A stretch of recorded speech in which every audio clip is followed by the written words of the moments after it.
Today we will start chapter 3, agreement of verb with subject. See here, agreement of verb with subject. Here, a verb, it must agree with its subject. What is the important thing?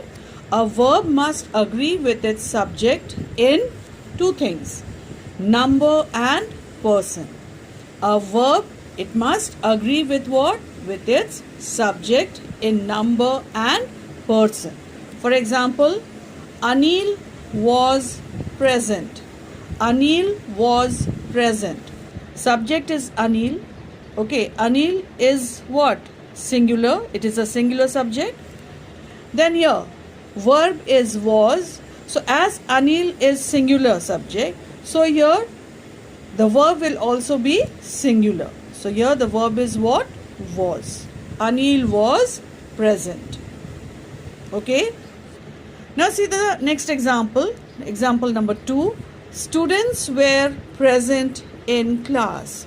Students were present in class. Here you will see students. It is a subject. It is plural in number.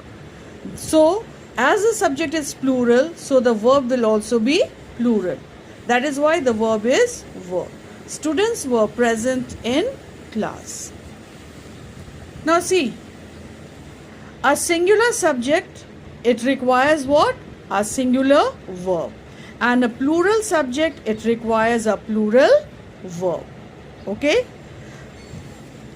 Now let us see the rules. Okay, rules. Rule number 1. Rule number 1.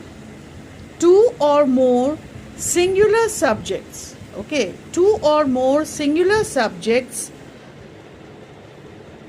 they are joined by and.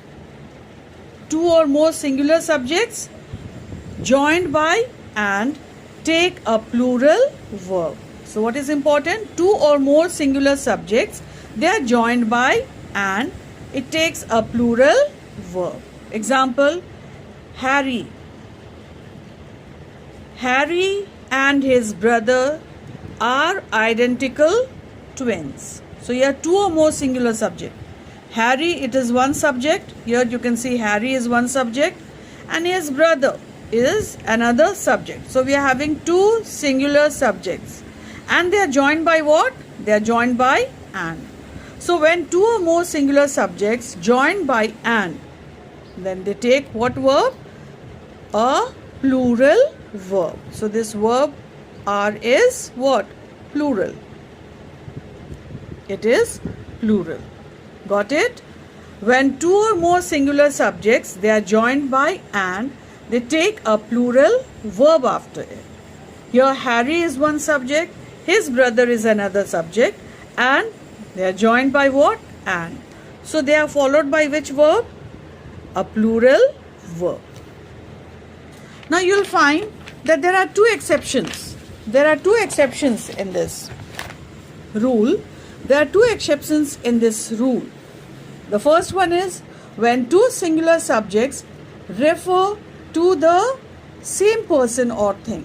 What is it? When two singular subjects refer to the same person or thing, then the verb is in the singular. When two singular subjects refer to the same person, two singular subjects, two singular, you can see subjects refer to the same person, then what happens? It refers to the same person. Then what is it? Then the verb is in the singular. See example, my friend and guide has come. My friend and guide has come.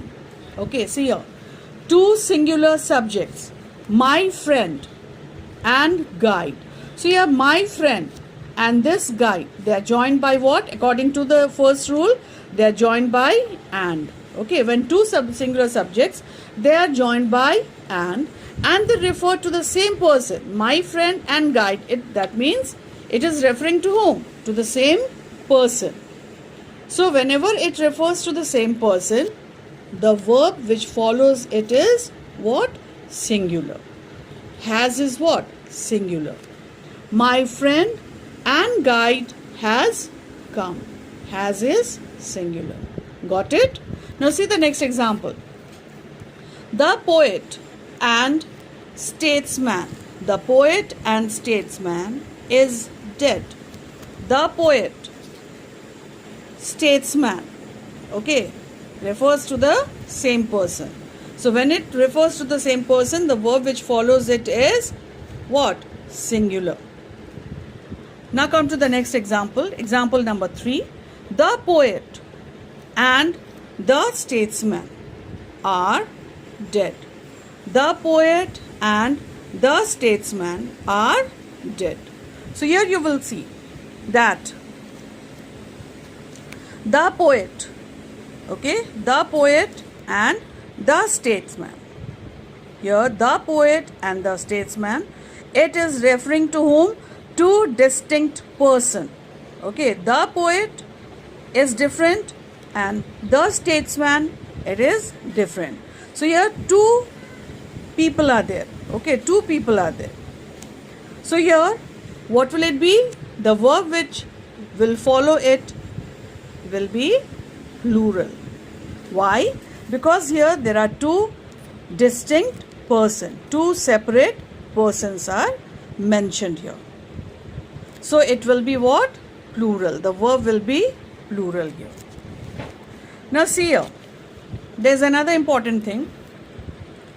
In example 2, you can see that article the, okay, article the is used only how many times? Once.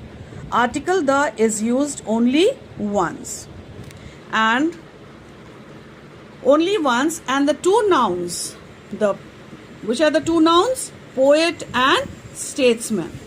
It refers to the same person. So when article the is used once in a sentence before one noun, the first noun, okay, and there are what? Two nouns are here. So we can make out that it is referring to the same person. Okay, it refers to the same person here. Now in example 3 you will see, in example 3, the is used how many times? The is used 2 times in the sentence. Okay, in example 3, article the is used how many times? 2 times. Therefore, the verb in this case, it must be what? Plural. Why? Because here we can make out that there are two distinct persons, two separate persons who are referred here. Okay, is it clear now? If there is one the in the sentence, then we can make out that it is referring to the same person. If the is used twice before the noun and it is joined by and, then we can make out that it is referring to two distinct persons. And so we have to use what? And so in this sentence we have to use a plural verb. And where the sentence where the is used only once, there we have to use a singular verb. Is it clear now? Okay, come to the second exception. Okay, what is the second exception? Here you will see, when two subjects, they represent one idea. When two subjects represent what? One idea. Then what happens? The verb is in the singular. When two subjects, they represent what? One idea. Then the verb is in the singular. For example, rice and curry. Dash, my favorite dish. Rice and curry, dash, my favorite dish. So here, rice and curry, it represents one idea. This rice and curry, it is representing what? One idea. So the verb which will follow it will be what? Singular. So it is what? Is here. My favorite dish. Now, see so rule number 1 is over now. Come to the second rule. If two singular nouns, okay, if two singular nouns, they are joined by what? And, okay, they are joined by and, are preceded. They are preceded by what? Each or every. Then what happens? The verb is in the singular. So if there are two singular nouns, joined by and are preceded by each or every, then what happens? The verb is in the singular. See example, it will become clear. Every man and woman works here for the good of the institution. Every man and woman works here for the good of the institution. So here you can see that this sentence, okay, this sentence here it is preceded by what? Every, and there are two nouns, two what? Singular nouns, man and woman. So when we have two singular nouns, they are joined by and preceded by what? Every or each, then the verb which follows it is what? Singular. So the verb is singular, works. See the second example. Each boy and girl makes a separate report. Each boy and girl makes a separate report. So here you can see the sentence, it is preceded by each, and we have two singular nouns, boy and girl, and they are joined by what? And. So it will be followed by which word? Singular verb. So I just want you all, we are doing two rules only today. You will what? Copy all these things in your language copy.